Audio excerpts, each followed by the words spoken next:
মৃত্যুর আগের দিন পর্যন্ত মুরব্বীর ব্যস্ততা শেষ হয় না। উনি মারা যাবে, চোখ বন্ধ হয়ে যাইতেছে ভাব।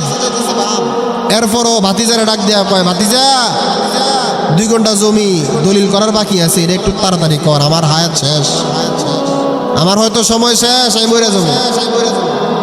তারা বাড়ির সাথে বাউন্ডারিটা করতে গেছিলাম, ঠেলাঠেলি লাগছে, এখন আর বাউন্ডারিটা করতে পারি নাই, এটা সমাধান কর, আমার তো হায়াত শেষ। নাতিরে ডাক দিয়া বলে, নাতি মরে যাবো, বুঝি তোমার বউগারা দেয়াই বানা আছে না। হ্যাঁ, মুরব্বীদের চিন্তা এটা। সন্তানের জন্য বিল্ডিং তৈরি করে দিলাম, সন্তানের জন্য ঘর তৈরি করে দিলাম, সন্তানকে বিদেশ পাঠাইলাম, কিন্তু সন্তানের দিন শিক্ষার ব্যাপারে সন্তানের কি করলেন বলেন? সন্তানের নামাজের ব্যাপারে আপনি কি করলেন বলেন? সন্তানকে আল্লাহ চেনানোর ব্যাপারে আপনি কি করেছেন বলেন? সন্তানকে হালাল ইনকাম করে খাওয়াইছেন নাকি হারাম ইনকাম করে খাওয়াইছেন, আপনি চিন্তা করেন।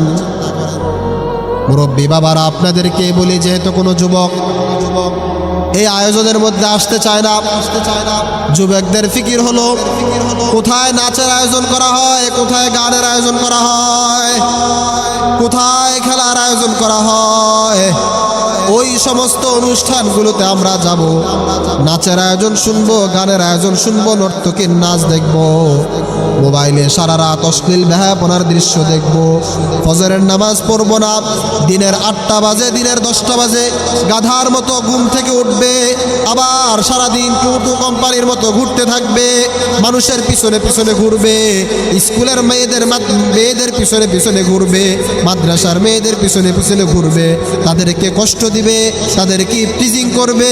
এই চিন্তা নিয়ে আমাদের সমাজের যুবকদের চলাফেরা ঠিক কিনা বলেন?